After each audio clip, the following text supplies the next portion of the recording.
Hello అండి, welcome to our channel. ఈరోజు మనము శ్రీ రంగనాథ స్వామి ఆలయం గురించి కొన్ని విషయాలు మాట్లాడుకుందాం. శ్రీ రంగనాథ స్వామి ఆలయము తమిళనాడు రాష్ట్రంలోని తిరుచిరాపల్లిలో ఉన్న శ్రీరంగంలో అయితే ఉంది. ఈ గుడిని తిరువరంగం అని కూడా పిలుస్తారు. ఈ ఆలయంలోని ప్రధాన దైవం విష్ణువు. ఈ ఆలయాన్ని తమిళ నిర్మాణ శైలిలో నిర్మించారు. ఈ గుడి గురించి ప్రాచీన తమిళ సాహిత్యమైన దివ్య ప్రబంధంలో వివరించారు. ఈ గ్రంథంలో 6 నుంచి 9వ శతాబ్దం వరకు ఉన్న ఆల్వార్ల గురించి రాశారు. ఈ క్షేత్రాన్ని విష్ణువుకి ఎంతో ప్రీతికరమైన 108 దివ్య దేశాల్లో ఒకటిగా పరిగణిస్తారు వైష్ణవులు.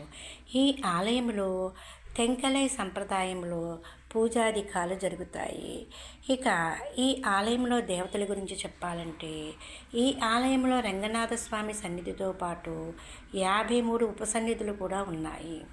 ధన్వంతర సన్నిధి, గరుడాల్వార్ సన్నిధి, ఒడయవారి సన్నిధి, తాయారు సన్నిధి, హైగ్రీవార్ సన్నిధి, చక్రధ్వజార్ సన్నిధి. ఇక ఈ ఆలయం గురించి చరిత్ర గురించి చెప్పాలంటే, కావేరీ కోలరున్ లేదా కొల్లిదముల ద్వారా రూపుదిద్దుకున్న ఓ చిన్న ద్వీపం వద్ద ఈ ఆలయం అయితే వెలిసింది. 108 ప్రధాన విష్ణు దేవాలయాల్లో ఈ ఆలయం మొదటిగా అత్యంత ప్రధానమైనదిగా ఇది ప్రాచుర్యం పొందుతుంది. ఆలయ ప్రాంగణం 156 ఎకరాల్లో విస్తరించి ఉంటుంది. దీనికి 7 ప్రహరీలు కూడా ఉన్నాయి. ఈ ప్రహరీలు ఎంతో దృఢమైన భారీ బురుజులున్న గోడలతో నిర్మించబడ్డాయి. ఆలయ గర్భగుడి చుట్టూ ఇవి ఆవరించి ఉంటాయి. అన్ని ప్రాకారాల్లో ఉన్న 21 బ్రహ్మాండమైన స్తంభాలు సందర్శకులను ఆకట్టుకుంటూ ఉంటాయి. ఈ ఆలయము వేల సంవత్సరాల నాటి ప్రాచీన నాగరికతను చాటి చెబుతుంది. కోరమండలం తీరాన్ని, తూర్పు దక్కన్ ప్రాంతంలోని ప్రధాన భూభాగాన్ని, అలాగే 300 ఏళ్లకు పైగా పరిపాలించిన చోళ వంశము ఆ ప్రాంతాల్లో ఓ పురోగామి. హిందూ సంస్కృతి వర్ధిల్లేందుకు దోహదపడ్డారు. 13వ శతాబ్దంలో చోళులు మదురైకి చెందిన పాండ్యుల చేతిలో, మైసూరుకి చెందిన హోయసల రాజుల చేతిలో అయితే ఓడిపోయారు. శ్రీరంగంలో ఆలయ నిర్మాణంపై హోయసలులు ప్రత్యేకమైన శ్రద్ధ చూపారు, కానీ అవి శాసనాలు, భవనాల వరకు మాత్రమే పరిమితమైపోయాయి. హోయసలులను 14వ శతాబ్దం మొదటి భాగంలో పాండ్యులు ఓడించారు. ఆ తరువాత దక్కన్ పీఠభూమి మీద మహమ్మదీయులు తరచూ దాడులు చేసినప్పటికీ 1336లో విజయనగరంలో ఏర్పడిన హిందూ సామ్రాజ్యం నుంచి గట్టి ప్రతిఘటన ఎదుర్కోవాల్సి వచ్చింది. ఈ సామ్రాజ్యము తన స్వతంత్ర ప్రతిపత్తిని 1565 వరకు కూడా కొనసాగించుకోగలిగింది.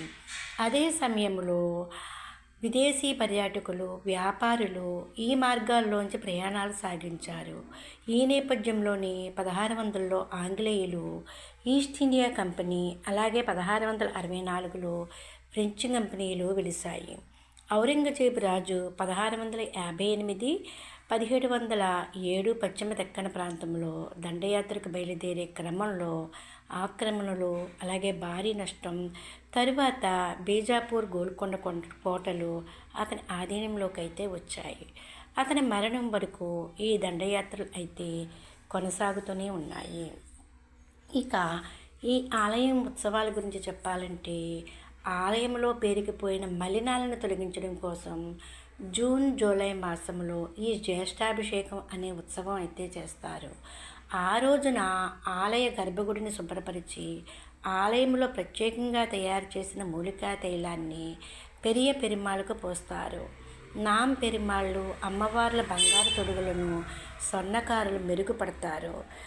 అనేక మంది అర్చకులు, భక్తులు బంగారు, వెండి కలశాల్లో పవిత్ర జలాలను తీసుకొచ్చేందుకు కావేరీ నదికి వెళ్ళి బంగారు కలశాలను ఏనుగు మీద తెస్తారు. ఈ బంగారు కలశాన్ని 1734లో విజయనగర చొక్క నాయకర్ బహుకరించారు. ఆ తరువాతి కాలంలో కొందరు దొంగలు దాన్ని ఎత్తుకెళ్లారని, కానీ భగవంతుడి కృప వల్ల అది తిరిగి స్వాధీనమైందని అనుకుంటూ ఉంటారు. ఈ శాసనము ఆ బంగారు కలశం మీద తెలుగు భాషలో చెక్కించి ఉంటుంది. ఆలయంలో ఉన్న వెండి పాత్రలను కూడా పవిత్ర కావేరీ జలాలతో నింపి ఆలయానికి తీసుకొస్తారు. కావేరీ నుంచి ఆలయానికి వచ్చే మార్గములో వేద మంత్రోచ్చారణలు హోరెత్తుతూ ఉంటాయి. ఆలయంలో ఉన్న విగ్రహాల అన్నింటినీ తిరువెన్నయ్యల్ ప్రకారములో ఉంచుతారు. విగ్రహాల నుంచి బంగారు తొడుగులను తొలగించి జిఆర్ స్వామీజీ వదుల దేశకార్ స్వాములకు అప్పగిస్తారు.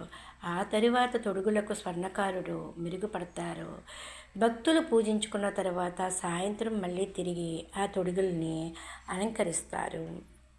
ఇక ఈ పవిత్రోత్సవం గురించి చెప్పాలంటే నిత్యం నిర్వహించే పూజల్లో సంభవించే లోపాలు సరిదిద్దేందుకే ఈ ఉత్సవాన్ని అయితే నిర్వహిస్తారు. ఈ ఉత్సవాన్ని తమిళ మాసమైన అంటే ఆగస్టు సెప్టెంబర్ నెలలో పూజాదికల్లో దోషాలను తొలగించేందుకు యజ్ఞోపవీతాన్ని స్వామివారికి అలంకరించేందుకు నిర్వహిస్తూ ఉంటారు. ఈ ఉత్సవాన్ని అయితే 2 రోజుల పాటు నిర్వహిస్తారు. మొదటి రోజు ఉత్సవ విగ్రహానికి యాగశాలలో 365 సార్లు తిరువద్దనం జరుపుతారు. రెండో రోజు గర్భగుడిలోని దేవతామూర్తులందరి కోసం 1008 సార్లు తిరువద్దనం జరుపుతారు.